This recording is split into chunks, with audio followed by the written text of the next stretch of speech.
Imagine someone systematically dimming the lights in your house, just day by day. Right, just a tiny fraction of a percent. Exactly. Barely perceptible. And when you finally mention that, it's getting kind of dark, they look at you with total sincerity and say, your eyes must be feeling it's as bright as it's always been. Wow. Yeah. Today's deep dive is about what happens when the person you trust most is secretly, deliberately dismantling your reality. It is the ultimate psychological invisible snare, honestly. The danger isn't a cage or a pit. The danger is that you've been conditioned to doubt your own perception of the trap. Totally. So welcome to your personalized deep dive. Today, our mission is to build you a comprehensive, advanced psychological toolkit. Which is so needed. Yeah, we're going to look at the mechanics of identifying, outmaneuvering, and ultimately healing from relationships with narcissistic or, emotionally manipulative people. And we are assuming you already know the pop psychology basics of narcissism here. Right. So we are bypassing the surface-level definitions. Instead, we're pulling high-level clinical insights from new-era behavioral health, plus a detailed linguistic deconstruction of gaslighting from HopeCore. Which is fascinating, by the way. Super fascinating. We also have actionable boundary frameworks from communication expert Haley McGee, an evacuation playbook from Psychology Today and Between Sessions, and a crucial 10-stage trauma healing guide from Cure Patron. This specific stack of sources is vital, I think, because it shifts the focus from simply analyzing the toxic person to understanding the precise mechanisms they use against you. It's all about application and psychological self-defense. Exactly. So whether you're currently trapped in a toxic workplace dynamic with a boss who, weaponizes reality, or you're trying to untangle your nervous system from a destructive romantic partner, this deep dive is engineered for you. Absolutely. Because before you can protect yourself, you have to understand how the invisible snare is actually set. Right. And we all know the hallmark of narcissistic personality disorder, or NPD, is a profound lack of empathy, paired with grandiosity. Yeah, but our sources highlight that this empathy deficit isn't just a character flaw, It's an operational mechanism. To them, you are an object designed to serve a function. It's chilling. It really is. And they secure that object through a calculated protocol we call love bombing. Okay, let's unpack this, because love bombing isn't just about intense flattery or grand gestures. It operates exactly like a hacker installing malware. Oh, that's a perfect analogy. Right. They overwhelm your system with positive reinforcement, completely bypassing your critical firewalls. And by the time the malicious code executes, they already have administrative access to your emotions. That hacker analogy perfectly captures the neurology of what's happening. The abuser is manipulating your brain's reward center. They manufacture extreme dopamine spikes through that excessive charm. So you aren't just falling for them. You are becoming biochemically addicted to their validation. Exactly. Yeah. And once that dependency is established, the hacker can start restricting your access. The affection is withdrawn, the temperature changes, and the insidious abuse begins. And the HopeCore data shows us the specific linguistic architecture abusers use once they have that administrative access. We all know gaslighting is designed to make you doubt your sanity, but the mechanics of how they achieve it are, well, they're terrifying. They really are. They use tactics like countering, where they aggressively challenge your memory of an event. They aren't just disagreeing with you, they're attacking your brain's memory encoding. Right, or they use withholding, where they flat out refuse to listen or pretend they don't understand basic concepts just to exhaust you. What's fascinating here is that the term gaslighting actually originates from that exact 1938 play Gaslight that we referenced in the intro. Oh, right. The husband dims the physical gaslights and tells his wife she's losing her mind. Yes, and the HopeCore source categorizes this as insidious abuse because it requires premeditation. When an abuser uses countering or withholding, they are deliberately forcing you to cross-examine yourself. Which is so damaging. The goal is to make your internal compass so unreliable that you eventually outsource your sense of reality entirely to them. And it is terrifying how effectively this translates outside of romantic partnerships and scales up to systemic levels, Yeah, the sources provide a really unsettling workplace example. Imagine you have a coworker whose behavior crosses a severe line. You document it, you speak to colleagues, you take it to your manager, and you finally escalate it to HR. You followed every rational step. Exactly. And the unified response you get from leadership is, he behaves like this with everyone, you are overreacting. Wow. That scenario demonstrates the sheer power of systemic gaslighting. The hierarchy of a workplace can cause entire groups to collectively justify abusive behavior just to protect the status quo.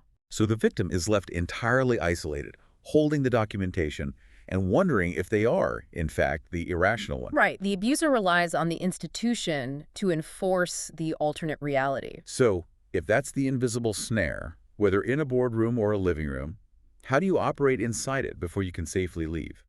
Because the immediate imperative is survival. Yeah. How do you protect your psychological energy when you can't just hand in your resignation or pack your bags today? Our sources from between sessions outline a specific behavioral countermeasure called the gray rock technique. I love this concept. It's so effective. If the narcissist is a hacker looking for a reaction to exploit, gray rocking is unplugging your server. You become as uninteresting and unresponsive as a gray rock in the mud. Literally just boring them to tears. You avoid eye contact. You offer monosyllabic answers. You maintain a completely flat, neutral expression when they attempt to provoke you. You are actively engineering boredom. You are making yourself a useless target. Alongside that, the sources emphasize putting them on a strict information diet. You limit any and all personal disclosures, because in this dynamic, personal information isn't connection, it's ammunition. Exactly. But, playing dead takes a massive toll on your own nervous system. It's a stopgap, not a sustainable lifestyle. Eventually, you have to find a way to reclaim your agency. Which requires completely rewriting how we communicate with manipulative people. We have to stop trying to change them and start managing ourselves. Here's where it gets really interesting. Communication expert Haley McKee introduces a paradigm shift that is so simple, yet entirely disruptive to the narcissistic dynamic. Oh, the request versus boundary thing. Yes, we have to stop making requests and start setting boundaries. A request is asking someone else to change their behavior. Like, could you please stop undermining my ideas in meetings? Which relies on their empathy and cooperation. Exactly. It places all the power in their hands, and we already established they have an empathy deficit. A boundary, on the other hand, is about your actions. It is entirely enforceable, and the outcome relies solely on you. The mechanics of a boundary remove the other person's agency from the equation entirely. A boundary sounds like, if my ideas are interrupted in the meeting, I will close my laptop and leave the room. You aren't asking for permission to be respected. You are defining the perimeter of your own engagement. The text provides this great, relatable example of two friends, Navi and Ginny. Ginny constantly gossips on their weekly phone calls, which makes Navi deeply uncomfortable. We all know a Ginny. Right. So Navi's default might be a request, Ginny, could you stop gossiping about our friends? But Ginny is getting something out the gossip, so she won't stop. Right, the request fails. But the boundary approach changes the script. Navi says, Ginny, I can't participate in conversations when there's gossiping. And the crucial mechanism here is the action that follows. When Ginny inevitably starts gossiping again, Navi doesn't argue. She changes the subject or she hangs up the phone. She enforces the perimeter. That is so powerful. McGee pairs that physical enforcement with a psychological framework, focusing on positive needs instead of negative needs. Oh, this part was huge. Yeah, a negative need is asking for the cessation of a behavior, like, I need you to stop yelling. A positive need centers on your internal baseline for well-being. I need to feel physically safe in my own home. Wow. When you anchor your boundaries and your fundamental human requirements, they become non-negotiable. It fundamentally recenters the power dynamic, and if we connect this to the bigger picture, you can see precisely why gray rocking and enforceable boundaries are so devastating to a narcissist. Clinically speaking, right? Yes, clinically, narcissists operate on a fuel source called narcissistic supply. They require constant external emotional reactions, admiration, fear, frustration, tears, to inflate their grandiose ego and fill their internal void. So your desperate attempts to explain your feelings to them. That is premium fuel. By setting an ironclad boundary and walking away, or by gray rocking and offering zero emotional resonance, you are severing the supply line. You are starving the disorder. But surviving a famine of their own making will often cause a narcissist to escalate their tactics, right? No, absolutely. Coping mechanisms are just temporary armor. To truly protect those fundamental positive needs, you eventually have to execute the exit strategy. You have to evacuate. And leaving a narcissistic dynamic requires a playbook that contradicts almost everything we are taught about healthy breakups. A standard dissolution of a relationship relies on a shared reality and mutual closure. Escaping a narcissist is more akin to a tactical extraction. The Psychology Today source lays down the absolute, non-negotiable rule of the exit, which is no contact, not low contact, total blackout. Total blackout. You block their cell, you block their email, you route their messages to a hidden folder. Because the moment you sever that narcissistic supply, their system will panic and they will deploy a specific retaliation called hoovering. Named after the vacuum cleaner? Yes. They will attempt to violently suck you back into the dynamic. The abuser will suddenly deploy the empathy they claim they didn't have. Oh, the false promises. Exactly. They will offer profound apologies, make sweeping promises of therapy and change, and say the exact words you spent years begging to hear. It is an incredibly potent illusion. It's the malware trying to reinstall itself. And if they succeed, the sources are clear, the abuse will return, often much worse, because they now need to punish you for trying to escape. To prevent the hoovering, you even have to blockade secondary channels. You have to block mutual friends. Really? Mutual friends? Yes. The narcissist will use well-meaning people as proxies to deliver messages or guilt trip you. You have to seal the hull completely. There's a vital caveat here for parents, though. If you share children with an abuser, pure no contact is legally and practically impossible. Right, that's a much more complex situation. The sources stress the absolute necessity of working with a legal professional and a therapist to draft an airtight parenting plan. This document leaves zero room for interpretation. Everything has to be documented. Everything. It dictates rigid time sharing, outlines financial obligations explicitly, and mandates communication exclusively through court-approved co-parenting apps. You build a legal firewall so that children cannot be used as a backdoor to access your emotions. That is so critical. Okay, wait, the psychology article actually recommends breaking up with this person over a text message Right. and then immediately blocking them. Yeah. No lingering goodbye. Yeah. No final coffee date to talk it out. Yeah, that's what it says. That goes against everything we were taught about closure and mutual respect. How do we justify essentially ghosting someone after a serious relationship? This raises an important question, and the resistance you are feeling is completely natural. We are socialized to believe that closure is a collaborative process. But consider the mechanics of closure. It requires two people to sit down, validate each other's emotional experience, and agree on a shared narrative of why things didn't work out. It relies entirely on mutual empathy. Exactly. And the narcissist, by clinical definition, lacks that empathy. If you attempt a face-to-face, lingering goodbye, you are not getting closure. You are simply giving them a captive audience to deploy their gaslighting, twist your memories, and leverage your guilt. So the text message exit isn't about avoiding conflict. No, it is a tactical necessity to protect your cognitive reality from being overwritten one last time. It's severing the connection before the hacker realizes what's happening. You send the text, and you drop the phone. Right, but the mind plays tricks on you in the silence that follows. The sources suggest a really practical defense mechanism against your own nostalgia, writing down the reality. Write down the specific lies. Document the moments you felt insane.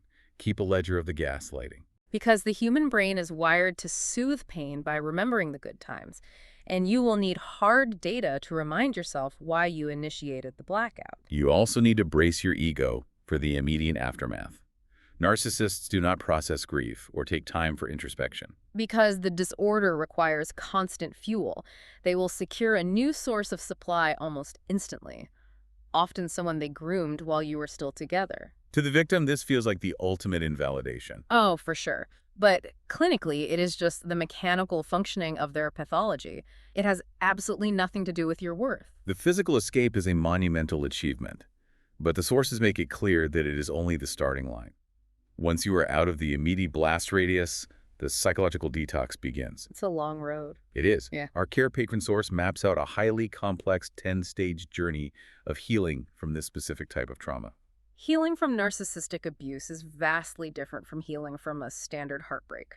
You aren't just mending a broken heart, you are reconstructing a shattered sense of reality and self-trust. The early stages are brutal. Stages 1 and 2 are denial and shock.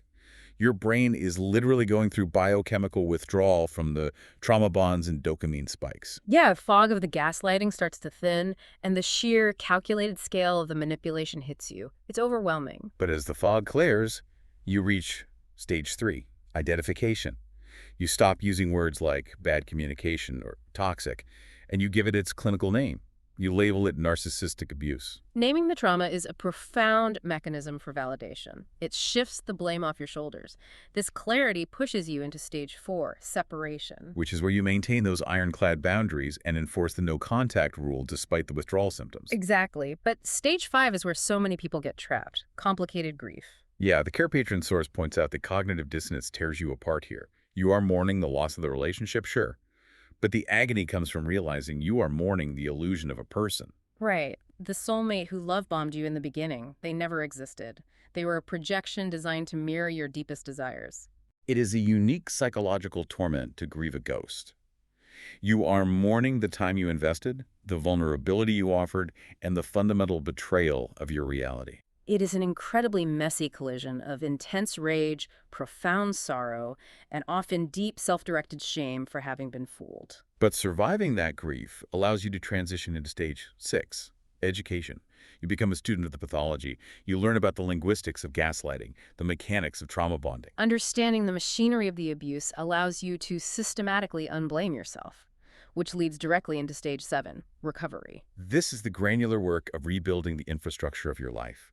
You rediscover the hobbies you were forced to abandon. You reconnect with the friends you were isolated from. This is also where you actively work to heal your dysregulated nervous system. You learn how to exist in a state of calm without waiting for the next crisis. And as your nervous system stabilizes, you crossed into stage 8, restoration. You stop making choices based on fear or trauma responses. You reclaim your independence and start making decisions anchored purely in your own core values. The final 2 stages represent a total metamorphosis. Stage 9 is meaning-making, and stage 10 is paying it forward. So what does this all mean? If you trace this 10-stage arc, it maps an incredible psychological evolution. You begin in stage 1 completely destabilized, questioning your own sanity, and stripped of your agency. And by stage 10, you have transmuted that profound violation into purpose. You become an advocate, or perhaps just a steady, grounded voice for someone else who is currently trapped in the fog, wondering why the lights are dimming. Transforming your trauma into a beacon for others is the ultimate triumph over an abuser whose entire goal was to diminish you. Absolutely. However, the Care Patron source includes a vital directive here. This 10-stage path is not a rigid timeline, and getting stuck, especially in the cognitive dissonance of complicated grief, is common. Very common. Seeking targeted therapeutic guidance from a trauma specialist is often necessary. Unwinding systemic psychological manipulation is complex clinical work.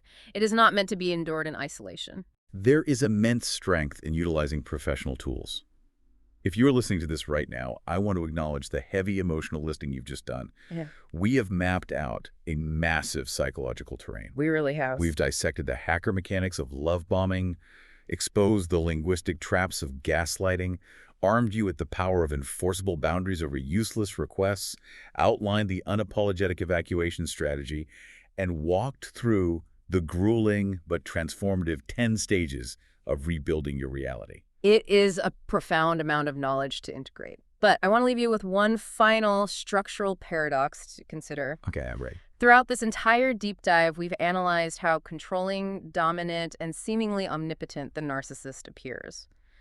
But if you analyze the mechanics of the disorder, their absolute terror of abandonment, their reliance on hoovering, and their insatiable, endless need to extract narcissistic supply from you just to maintain their baseline existence, the truth becomes obvious. The narcissist, projecting total superiority, is actually a deeply fragile entity, entirely dependent on their victim to survive. When you finally walk away and enforce your boundary, you aren't just saving yourself. You're realizing who actually held the power the entire time. They were always the dependent one. That's incredible.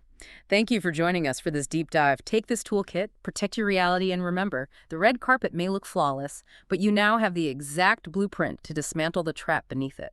We wish you profound clarity and unshakable peace as you move forward.